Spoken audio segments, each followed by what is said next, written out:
growing up and never having been asked, what are you going to do when you grow up? Can you imagine having your fate so absolutely predetermined that no one ever asks, what do you love doing? What are you good at? What do you want to be when you grow up? Whatever innate talents you came prepackaged with will never be developed or utilized. Whatever unique or significant contributions you were pre-wired to make, you won't make them. I'm hoping that we can change all that, because in order for the world that we all live in to function without fear, without poverty, and without violence, every one of its citizens, regardless of gender or race, must be allowed to contribute to the best of their abilities. And right now, 60% of the world's population are not, and they are women.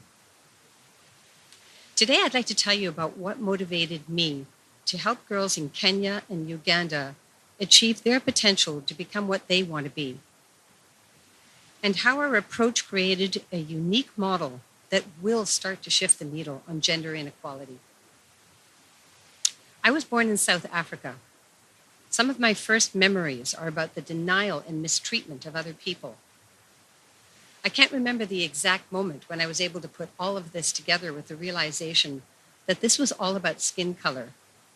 But by then, my parents had made the decision to leave the turmoil that defined most of Africa. Growing up in the 60s in Canada, I learned that there were other excuses than just skin color to judge and discriminate. Women were pigeonholed into roles that assumed that they were less capable than men, intellectually, academically, and in positions of leadership. Relegated to roles limited mainly to housekeeping, child rearing, and caregiving, they were also demeaned and insulted based solely on their sexuality. I took all of this in as a mindful observer during my adolescence, and I began to form a direction for the life that I would live. It was predicated on complete independence. It assumed reaching my potential as an individual who happens to be female. And it also anticipated some sort of atonement for all of the mistreatment and the injustice that I had witnessed, and not just back then, but right up to the present. Through my achievements over the years, I had gained the experience, the resources, and the capital to help others create change in their lives. And I knew that this would have a multiplier effect that would ignite change in those that they impacted as well. Success came to me in several forms: a fulfilling and productive marriage and business partnership with my husband, 2 bright daughters who eclipsed me in their careers while still in their 20s, and work that challenges me and connects me to an inspiring and collaborative team every day. And from this platform of complete fulfillment, One Girl Can was born. I can remember the defining moment about 10 years ago when I realized that the time had come to finally do something. As women, you may be able to relate to this. I was reorganizing closets one weekend, an activity that I enjoy and think of as a recreational purpose. And I went into each of my daughter's bedrooms to assess theirs. They were completely empty. They had both graduated from university, and they were working in New York, and they were coming home less frequently and had no reason to leave anything behind. But it suddenly hit me that for all intents and purposes, I was becoming redundant. The most fulfilling job that I had ever performed was coming to an end. After sobbing uncontrollably in their rooms for what seemed like an eternity, I finally pulled myself together, and I began to see this as a sign, as an opportunity. The experience that I'd gained in guiding my own daughters towards fulfilling their potential and becoming what they wanted to be was in fact a model that could be replicated in Africa over and over again with similar success. This could actually become the blueprint for the dream that I had been harboring since childhood. And I also recognized immediately that This could bring me the sense of purpose and gratification that I also craved. 6 months later, together with my family, I embarked on the first of many, many trips back to Africa. We had funded a water project through World Vision that impacted a school in Kenya. Girls now no longer needed to fetch water for hours every day because we had built a water point directly in the schoolyard. But knowing about this wasn't enough. I knew I had to go there. How else would I have discovered that the only latrines available for the 500 students at this school had collapsed, and that these children had to wander off by themselves several times a day to relieve themselves in the surrounding woods, alone? Within days of seeing this, I hired a contractor and began building 4 new pit latrines out of concrete, plus 4 classrooms and a perimeter fence to surround the school and keep the children safe during the day. I could only guess at how many more situations like this we would find in Africa. I then went on to build another primary school, this time in the Kibera slums in Nairobi, before I realized that I needed to hone my strategy if I was ever going to really impact gender inequality. So then I began to focus on building high schools, and for girls only. We built 5 schools in the first 5 years. Dining halls and kitchens, washroom facilities and dormitories, classrooms and computer labs, and libraries and science labs. In remote rural areas, the prevailing thought was that it was a waste of money sending girls to school. People were curious why a white woman would come all this way to do something so pointless. But as we explained our reasoning, parents slowly began enrolling their girls. And as the schools grew, we continued to build. And over time, though, I began to realize that the buildings alone wouldn't be enough to create real opportunities for girls. I learned that secondary school is not free in Africa, and that the cost is unaffordably high for the staggering number of families living in extreme poverty. Sub-Saharan Africa has earned the distinction of having the highest dropout rate of girls from secondary school in the world, and the reason is cost. Parents would bring maize and firewood to school to supplement their meager cash earnings, but it was never enough. Girls were sent home for weeks and sometimes months at a time until their parents could earn more money for their school fees. And for even the brightest and most determined of these girls, university was out of the question. By the time they were approaching their grad year, there was nothing left to excite them or inspire them. So we began fundraising for university scholarships. We funded 2 in the first year, and then 5 the next, and then 10 more. This year, only 5 years later, we will have provided scholarships for more than 330 girls in both high school and university. And we're on target to reach our goal of 1,000 by 2025. The prerequisite for a scholarship is a B average. In the beginning, though, only 2 girls qualified with a C+. But now that they're seeing more and more scholarships being awarded every year, competition amongst our 6 high schools has grown fierce.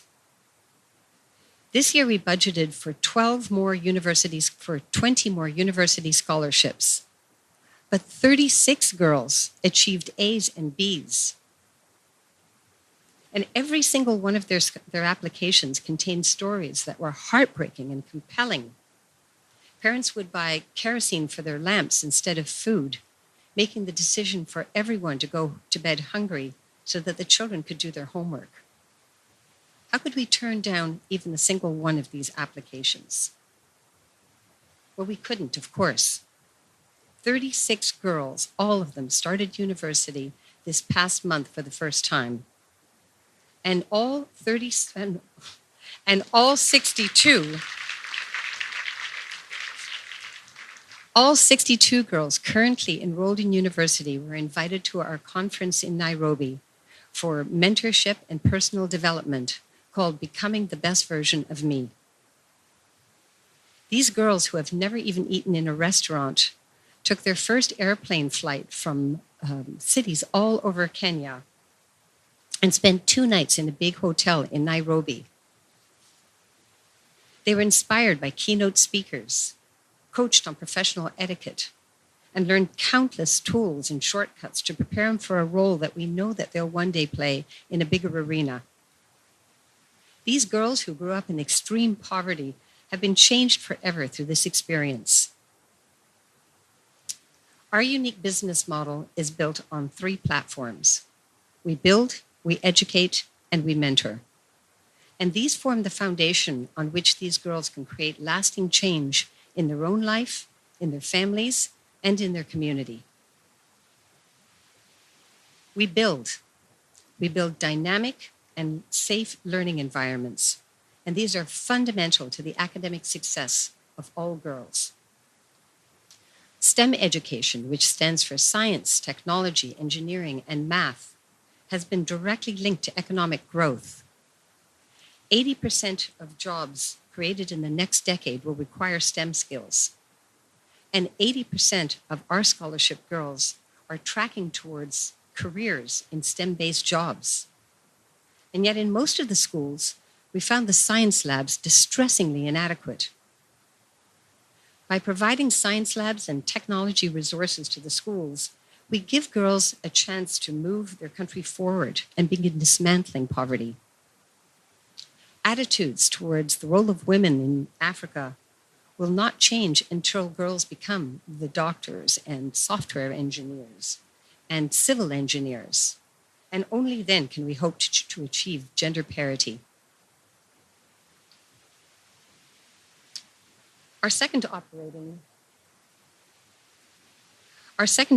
pillar is we educate. And we do this by providing scholarships for girls with the greatest need and the highest potential. From the first year in high school, we start monitoring their progress closely to ensure that they're also tracking towards a university scholarship. And thirdly, we mentor. We help girls envision a path to a brighter future through workshops that teach confidence building, goal setting, strategic thinking, and career planning. We do this because girls in rural areas are surrounded by illiterate women who never got an opportunity to be educated themselves and have few skills to teach their daughters. These girls are desperate for role models who will share their knowledge and show them the way forward. This mentorship started organically by initiating casual conversations with girls in small groups and asking them what they wanted to be. At first, they could barely make eye contact with me or speak out loud. And that's when I discovered that no one had ever asked them this before, because their destinies had been so clearly defined since birth. That was the point when I realized that we have so much more to give these girls, so much more to teach them about how they can become change makers. So we started to construct a set of comprehensive workshops for each year of their development, from grade 9 to 12 and for every year in university. We mentor them and guide them into career choices that they're best suited for and that offer good compensation and scope for advancement. We now also have a network of successful Kenyan businesswomen who volunteer their time to teach many of these workshops and inspire girls with their own stories of struggle and success.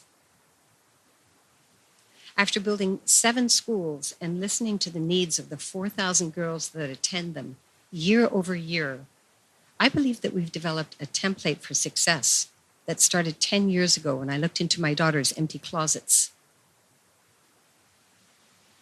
Our cycle of empowerment is almost an extension of parenting.